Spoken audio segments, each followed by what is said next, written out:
정제학 교과서의 가장 앞부분에는 이런 문장이 나옵니다. 중앙은행이 돈을 더 많이 공급하면 시중금리는 내려간다. 통화량이 늘어나면 돈이 귀하지 않게 되고 귀하지 않은 것은 값이 떨어지니 돈의 가격인 금리도 떨어진다는 아주 단순한 논리입니다. 이 상식을 모르는 사람은 거의 없을 겁니다. 그런데 2025년에 대한민국 금융시장에서는 정반대의 일이 벌어지고 있습니다. 한국은행이 RP 매입과 국고채 단순 매입을 통해 시중의 유동성을 풀고 있음에도 장기 국고채 금리는 오히려 뛰어오르고 있습니다.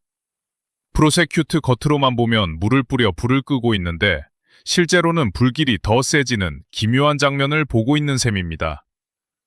왜 이런 역설적인 현상이 나타나는지 이해하는 것이 지금 한국 경제를 읽는 출발점입니다. 매입은 시중은행이 하고 있는 일을 조금 풀어 설명해 보겠습니다. 콩은행이 짧은 기간 자금을 빌려주는 거래입니다. 형식상으로는 며칠짜리 단기자금 지원이지만 이런 거래가 반복되고 규모가 커지면 사실상 상시 유동성 공급 장치로 변합니다. 국고채 단순 매입은 한 단계 더 나아간 조치로 한국은행이 아예 시장에서 국채를 사들이며 영구적인 현금을 공급하는 준양적 완화에 가까운 정책입니다. 보통 이런 정책은 채권 가격을 끌어올리고 그 결과 금리를 낮추는 방향으로 작동합니다. 중앙은행이 채권을 내가 사줄게 라고 나서면 수요가 늘어나니 채권 가격이 올라가고 채권 가격과 반대로 움직이는 금리는 내려가는 것이 교과서적인 메커니즘입니다. 그래서 많은 사람들은 돈을 저렇게까지 푸는데 왜 금리가 오르지? 라는 의문을 품게 됩니다. 하지만 지금 한국 시장에서 움직이는 것은 단순한 수급이 아니라 공포와 불신이라는 심리입니다. 금리는 단순히 통화량으로만 결정되지 않습니다. 특경제학적으로 보면 금리는 크게 무위험 기준금리, 기대 인플레이션, 그리고 위험 프리미엄이라는 세 가지 요소로 나눠볼 수 있습니다. 한국은행이 RP와 국채 매입으로 낮추고 있는 것은 이 가운데 단기적인 유동성 부족, 그리고 일부 무위험 금리 요소일 뿐입니다. 반대로 시장이 끌어올리고 있는 것은 세 번째 요소, 바로 위험 프리미엄입니다. 문제의 핵심에는 부동산 프로젝트 파이낸싱, 이른바 부동산 PF 시장이 있습니다. 부동산 PF는 사업 자체의 미래 현금 흐름을 담보로 자금을 빌리는 구조입니다. 분양이 잘 되고 임대료가 안정적으로 들어오면 아무 문제가 없지만 사업성이 흔들리는 순간 대출의 기초가 송두리째 무너집니다. 게다가 이 자금에는 저축은행, 증권사, 캐피털사, 심지어 일부 은행까지 얽혀 있어 하나가 무너지면 연쇄 충격이 번지기 쉬운 구조입니다. 원 단위에 이르렀다는 PF 규모가 수십조비 돈이 모두 한순간에 터질 가능성은 낮다 해도 어느 지점에서 어떻게 새어나오기 시작할지는 누구도 장담할 수 없습니다. 정책당국 입장에서는 혹시나 하는 상황이 설마를 지나 이미 벌어진 사고로 바뀌는 것을 막고 싶은 유혹이 커질 수밖에 없습니다. 그래서 한국은행이 소방수처럼 급한 불을 끄겠다는 마음으로 유동성 공급에 나선 것입니다. 공식적인 설명은 명확합니다. 부동산 PF 시장이 급격히 붕괴하면 건설사만 무너지는 것이 아니라 그 뒤에 서 있는 각종 금융기관으로 불이 옮겨붙을 수 있다는 우려입니다. 한 곳의 사업장 부실이 촉발제가 되어 저축은행, 증권사, 은행까지 동시다발적으로 흔들리면 그것은 개별 기업의 문제가 아니라 시스템 전체의 위기가 됩니다. 한국은행은 바로 이 시스템 리스크를 막기 위한 예방적 조치라고 주장합니다. 패턴하지만 시장은 이 논리를 정반대로 읽기 시작했습니다. 정책당국이 위험은 관리 가능하다, 과도한 우려는 불필요하다고 말하는 순간 행동은 오히려 그 반대의 신호를 내보낸 셈이 되었기 때문입니다. RP를 상시적으로 돌리고 국고채까지 직접 사들이는 모습은 외부 투자자 눈에는 이렇게 보이기 쉽습니다. 겉으로 말은 태연하지만 저 정도로 인위적인 개입을 하지 않으면 버티기 어려울 정도로 아니 심각하구나. 여기서 중요한 개념이 하나 등장합니다. 바로 도덕적 해이입니다. 위험을 감수한 주체가 그 결과에 대한 책임을 충분히 지지 않아도 될 것이라고 믿게 될 때 생기는 시장의 왜곡 현상입니다. 지금 한국은행의 유동성 공급은 단기적으로는 충격을 완화해주지만 동시에 PF 시장 참여자들에게 결국 누군가는 구해줄 것이라는 기대를 심어주고 있습니다. 이 기대는 행동을 바꿉니다. 평형기관 입장에서는 사업성을 냉정하게 따져 고통스러운 구조조정을 실행하는 것보다 일단 시간을 끌며 버텨보는 것이 더 매력적인 선택으로 바뀝니다. 정책 신호를 읽는 능력이 빠른 대형금융사는 특히 그렇습니다. 상황이 정말 한계까지 몰리면 정부와 한국은행이 다시 한 번 더 강력한 지원책을 내놓을 것이라는 학습 효과를 이미 경험을 통해 알고 있기 때문입니다. 부실 우려 사업장은 마땅히 정리되어야 할 시점에도 연명하게 됩니다. 은행은 대손 처리와 손실 인식을 늦추고 싶어하고 건설사는 분양과 사업 계획을 지나치게 낙관적으로 수정해가며 시간을 벌려 합니다. 그 사이에 한국은행이 공급한 유동성은 이른바 좀비 프로젝트를 떠받치는 링거 역할을 하게 됩니다. 뱅크럽시에서 보기에는 아직 건물이 서 있으니 괜찮아 보이지만 내부에서는 자본이 서서히 갉아먹히는 셈입니다. 정책 당국이 의도한 것은 연착륙이었습니다. 수격을 한 번에 터뜨리지 않고 시간을 두고 분산시키겠다는 계산이었죠. 그러나 시장은 이를 부실을 인정하지 않겠다는 신호로 받아들이고 있습니다.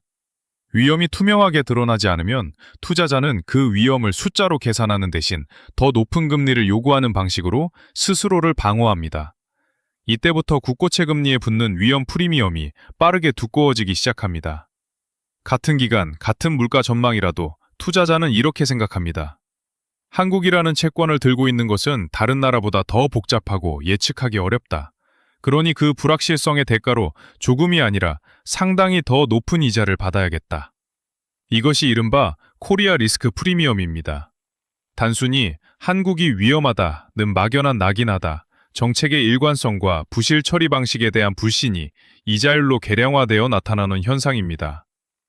외국인 투자자 입장에서 보면 지금의 한국은 부동산 PF라는 커다란 폭탄을 안고 있는 나라입니다. 푸른 폭탄 해체 전문가가 원칙에 따라 장비를 들고 나와 해체를 시작하는 것이 아니라 임시 방편으로 테이프를 감으며 시간을 벌고 있는 듯한 모습으로 비칩니다. 이런 상황에서는 채권을 그냥 보유하는 것만으로도 긴장이 계속됩니다. 조금만 환율이 불안해 보이거나 PF 관련 부정적인 뉴스가 추가로 나오면 가장 먼저 움직이는 것은 항상 외국인 자금입니다. 일부는 한국 국채 비중을 줄이고 일부는 아예 새로운 매수를 중단합니다. 유입이 줄고 기존 자금까지 빠져나가기 시작하면 남은 투자자에게는 더 높은 금리를 제시하는 수밖에 없습니다. 결국 표면적으로는 유동성을 공급해 금리를 안정시키려는 정책이었지만 매망을 뜯어보면 리스크 프리미엄을 자극해 장기 금리를 올려버린 역설적인 정책이 되어버린 셈입니다.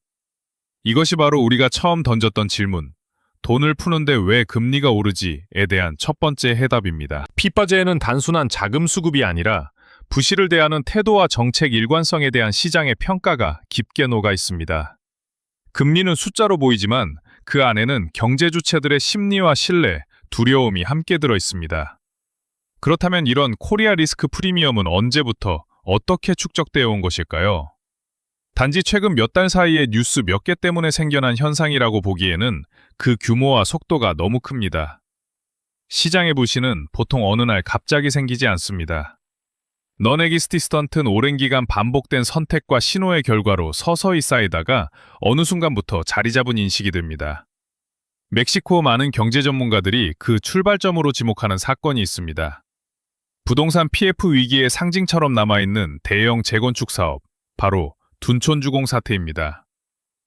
non-existent는 역사에서 손꼽히는 규모의 재건축 프로젝트가 공사비 갈등과 자금 문제로 멈춰서면서 당시 시장 전체를 긴장시키던 바로 그 사건 말입니다. 평기 지점에서 한국 경제는 갈림길에 서 있었고 우리가 선택한 길이 지금의 코리아 리스크 프리미엄을 키운 결정적인 분기점이 되었습니다. 이 갈림길에서 어떤 선택이 이루어졌고 그것이 어떻게 오늘의 취약한 구조를 만들어냈는지는 이어지는 두 번째 글에서 보다 깊이 있게 짚어보겠습니다. 둔촌주공 사태에서 시장은 분명한 메시지를 기대했습니다. 사업성이 악화된 초대형 프로젝트가 자금난에 빠졌다면 손실은 먼저 위험을 감소한 순서대로 나누어 부담하고 그 과정에서 일부 건설사와 금융기관은 구조조정을 겪는 것이 자본주의 시스템의 기본 원리입니다. 고통은 크지만 그 고통을 통해 잘못된 투자와 과도한 레버리지가 정리되고 다음 사이클을 위한 토양이 정화되는 것이 정상적인 순서입니다. 그러나 당시 정책당국이 실제로 선택한 길은 이와 달랐습니다. 표면적으로는 시스템 리스크 방지라는 명분이었지만 실질적으로는 대형 프로젝트를 살려내기 위한 각종 특례와 지원이 동원되었습니다. 문제의 프로젝트는 시장의 냉정한 심판을 받기보다 사실상 공적 지원과 유동성 공급을 통해 연명하게 되었고, 이 결정은 일종의 선례로 남았습니다. 규모가 충분히 크면, 그리고 시장을 흔들 만큼 중요하다면 결국 공적 자금이 투입되어 구제될 수 있다는 신호가 남겨진 것입니다. 이 신호는 부동산 PF 시장의 행동 규칙을 근본적으로 바꾸어 버렸습니다. 사업성 검토 보고서 상의 숫자는 더 이상 최종 판단 기준이 아니게 되었습니다. 건설사와 시행사 입장에서는 일단 크게 시작해보자, 문제가 생기면 그때 가서 협상하면 된다는 유인이 강해졌습니다. 금융기관 역시 리스크 관리보다 딜 규모와 수수료에 더 관심을 기울이게 되었고, 한번 참여한 프로젝트에 추가 자금을 태워넣는 관행이 일상화되었습니다. 실패의 비용이 온전히 자신에게 돌아오지 않는 구조에서 합리적인 위험 관리는 뒷전으로 밀리기 쉽습니다. 그 결과 부동산과 PF 대출은 우리 경제의 신용 시스템 깊숙한 곳까지 침투하게 되었습니다. 가게는 높은 집값을 따라잡기 위해 대출을 최대한 늘려 주택을 매입하고, 금융기관은 주택담보대출뿐만 아니라 각종 개발 사업에도 과감하게 자금을 공급했습니다. 기업대출, 생산성 향상 투자, 신산업 육성에 필요한 자본이 상대적으로 뒷전으로 밀리는 현상도 나타났습니다. 벌어서 투자하는 경제가 아니라 빚을 내서 자산 가격에 베팅하는 경제로 천천히 체질이 바뀐 것입니다. 정책당국도 이 왜곡을 어느 정도 인식하고 있었습니다. 그러나 부동산 가격이 흔들릴 때마다 정치권의 압력과 여론의 부담이 겹치면서 원칙적인 구조조정보다는 단기적인 연착륙 대책이 반복되었습니다. 중앙은행 역시 물가 안정이라는 본연의 목표와 금융 안정, 부동산 시장 연착륙이라는 요구 사이에서 줄타기를 하게 되었고, 지금의 RP 매입과 국채 매입 확대는 그 줄타기의 연장선에 놓인 조치들입니다.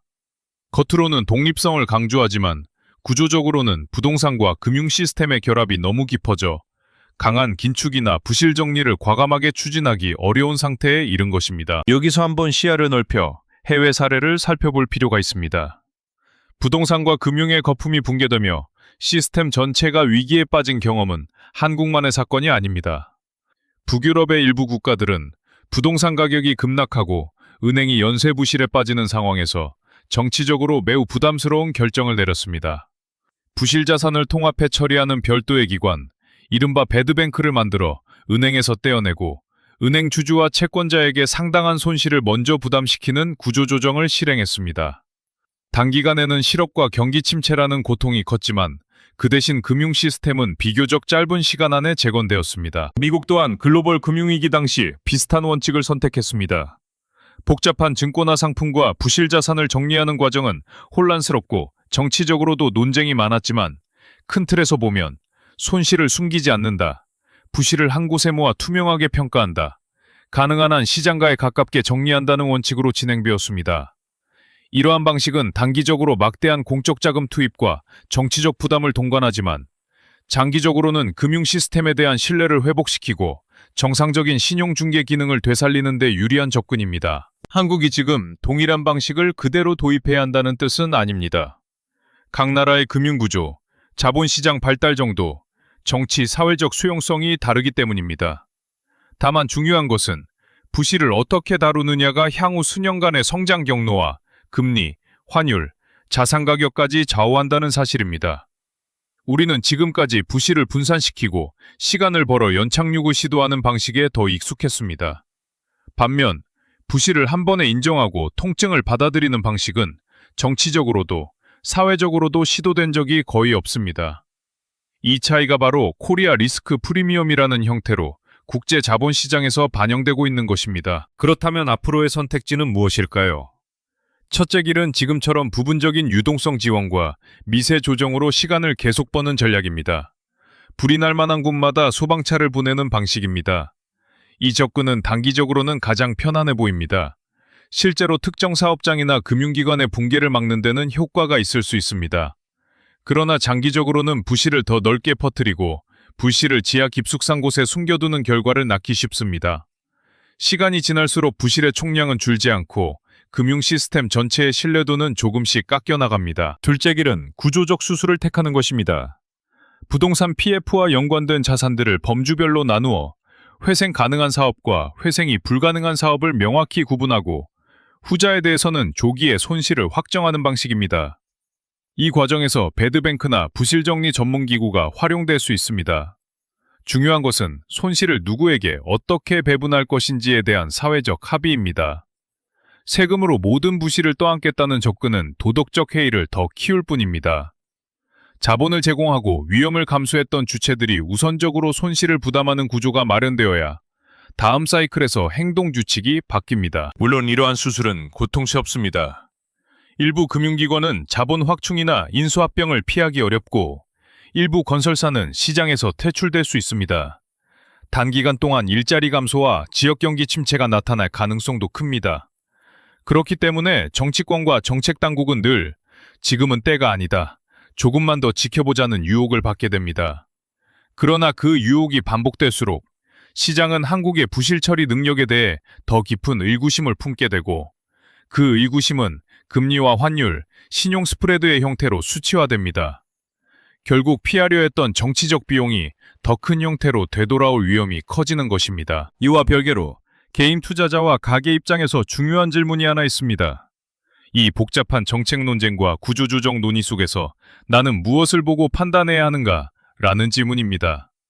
모든 경제지 기사와 정책 보고서를 일일이 읽을 수는 없습니다. 그래서 복잡한 정보를 5개 정도의 핵심 계기판으로 압축해 스스로 경제 상황을 체크할 수 있는 기준을 갖는 것이 유용합니다. 마치 자동차 운전석에 속도계와 연료계, 엔진 온도계가 있는 것처럼 우리도 금융위기 가능성을 가늠할 수 있는 나만의 계기판이 필요합니다. 첫 번째 계기판은 장기 국고채 금리, 특히 10년물 수준입니다. 이 지표는 단순한 금리가 아니라 시장이 바라보는 장기 성장률, 인플레이션 기대, 그리고 국가 신용에 대한 위험 프리미엄이 섞여 있는 종합 신호입니다. 한국은행이 단기 유동성 공급으로 단기 금리를 눌러도 10년물이 꺾이지 않고 오히려 상승한다면 시장은 유동성보다 구조적 리스크를 더 크게 보고 있다는 뜻입니다. 특정 수준을 기계적으로 기준선으로 삼을 필요는 없지만 장기금리가 꾸준히 위쪽으로 기울어지는 추세에 있는지 아니면 최소한 안정이라도 찾는지 계속 지켜볼 필요가 있습니다. 두 번째 계기판은 원달러 환율입니다. 환율은 내수 경제만 보고 판단하던 시절이 끝난 이후 한 나라에 대한 국제자본의 신뢰를 가장 빠르게 반영하는 거울이 되었습니다. 외국인 투자자는 한국 내부의 세부 정보를 모두 알지 못합니다. 대신 국채금리와 환율, 외환 보유액 같은 거시지표를 통해 이 나라에 돈을 더 둘 것인가, 줄일 것인가를 판단합니다. 원화 가치가 완만하게 약세를 보이는 정도는 글로벌 환경 변화와 금리 차이 때문일 수 있지만 짧은 기간에 급등락을 반복하거나 일정 수준을 넘어 불안정하게 흔들리기 시작하면 이는 단순한 수급이 아니라 신뢰 문제로 변질될 수 있습니다. 세 번째 계기판은 외환 보유액의 흐름입니다. 절대 규모가 얼마인지보다 중요한 것은 변화의 방향과 속도입니다. 외환 보유액은 외환 시장을 방어하는 마지막 방패이자 외국인 투자자가 한국을 평가할 때 보는 안전판입니다. 위기 상황에서 어느 정도 감소하는 것은 자연스럽지만 그 속도가 지나치게 빠르거나 시장에서 예상한 수준을 크게 웃도는 감소가 반복되면 방어 여력의 한계가 가까워지고 있다는 신호로 읽힐 수 있습니다. 개인 투자자는 외환 보유액의 세밀한 구성까지 알 필요는 없지만 감소 추세가 완만한지 또는 가팔라지고 있는지 정도는 관심을 가져야 합니다. 네 번째 계기판은 부동산 PF 관련 연체율, 특히 저축은행과 증권사 등 취약업권의 지표입니다. 전체 금융권 평균 수치를 보면 아직 관리 가능한 범위처럼 보일 수 있습니다. 그러나 위기는 언제나 가장 약한 고리에서 시작됩니다. 일부 저축은행이나 중소형 증권사의 PF 연체율이 빠르게 올라가고 있다는 신호가 나오면 그것은 단순한 숫자 이상입니다. 특정 사업장 몇 개의 문제가 아니라 PF 구조 전체가 한계에 다가가고 있다는 경고일 수 있습니다. 언론 보도나 감독당국의 발표에서 이런 단서를 찾아 정리해두는 습관은 개인이 위기 가능성을 체감하는 데 적지 않은 도움이 될 것입니다. 다섯 번째 계기판은 외국인 자금의 흐름입니다. 외국인 투자자는 때로 과장되게 움직이기도 하지만 위기 국면에서는 가장 먼저 징후를 포착하고 행동하는 주체이기도 합니다. 채권과 주식시장에서 외국인 순매수가 꾸준히 이어지는지 아니면 일정 기간 동안 순매도가 누적되고 있는지 확인하는 것만으로도 한국 경제에 대한 글로벌 자본의 신뢰 방향을 가늠할 수 있습니다. 이들은 길게 설명하지 않습니다. 다만 돈을 빼느냐, 더 넣느냐로 의견을 표현할 뿐입니다. 이 흐름이 장기간에 걸쳐 한 방향으로 쏠리기 시작했다면 그 배경에 어떤 구조적 변화가 있는지 함께 살펴봐야 합니다. 이 5가지 계기판이 동시에 나빠지는 최악의 상황을 가정해 보겠습니다. 장기금리가 높게 고착되고 환율이 불안정하게 치솟으며 외환 보유액이 빠르게 줄고 PF 연체율이 취약업권에서 급등하고 외국인 자금이 주식과 채권에서 모두 이탈하는 경우입니다. 이때 개인과 기업이 취할 전략은 명확해야 합니다. 위험자산의 비중을 줄이고 현금과 달러, 금과 같은 안전자산 비중을 늘리는 방향으로 포트폴리오를 조정해야 합니다. 동시에 차입을 줄이고 유동성 비상금을 확보해 예기치 않은 충격에 대비하는 것이 중요합니다. 반대로 이 계기판 중 일부라도 안정되는 조짐이 보이기 시작한다면 그때는 냉정하게 기회를 찾을 차례입니다. 위기 국면에서는 질 좋은 자산도 함께 가격이 떨어지는 경우가 많습니다. 부실 정리가 어느 정도 진행되어 PF 구조가 정비되고 부동산과 금융의 레버리지 의존도가 낮아지는 방향으로 제도가 개선된다면 한국 경제의 펀더멘털은 오히려 더 건강해질 수 있습니다. 그때야말로 구조적으로 탄탄한 기업과 자산에 장기 투자할 수 있는 시기입니다. 마지막으로 정책 당국에 필요한 것은 원칙의 복원입니다. 어느 정도의 고통을 감수하더라도 잘못된 위험 부담과 도덕적 해이에 대한 명확한 책임 규칙을 세우는 것이 장기적으로는 가장 값싼 선택입니다. 중앙은행은 물가와 금융안정이라는 본연의 임무를 기준으로 정책을 설계해야 하고 부동산 시장의 단기 등락에 과도하게 끌려다니지 않을 수 있는 제도적 장치를 갖추어야 합니다. 정치권 역시 부동산과 금융 사이의 종속관계를 끊어내는 데 필요한 입법과 규제 개혁을 피하지 말아야 합니다. 위기는 언제나 불편하고 두렵습니다. 그러나 위기를 대하는 태도에 따라 그 결과는 전혀 다른 모습이 될 수 있습니다. 부실을 숨기며 시간을 버는 선택은 지금 당장은 편안해 보일지 모르지만 결국 더 큰 비용을 동반한 위기로 되돌아오기 쉽습니다. 반대로 부실을 인정하고 구조를 바꾸는 선택은 단기적으로 고통스럽지만 미래 세대의 성장 잠재력을 지키는 길이 될 수 있습니다. 지금 우리 앞에 놓인 금리 상승과 코리아 리스크 프리미엄의 확대는 단순한 숫자의 변동이 아니라 지난 세월 누적된 선택의 결과에 대한 청구서입니다. 이 청구서를 어떻게 나누어 부담하고 어떤 수술을 감행할지에 따라 한국 경제의 다음 10년이 달라질 것입니다. 여러분 각자는 오늘부터 자신의 경제 계기판을 점검하고 정보에 기반한 결정을 내리는 주체가 되어야 합니다. 그렇게 할 때 우리는 위기 속에서도 살아남을 뿐만 아니라 정화된 토양 위에 더 건강한 성장의 씨앗을 뿌릴 수 있을 것입니다.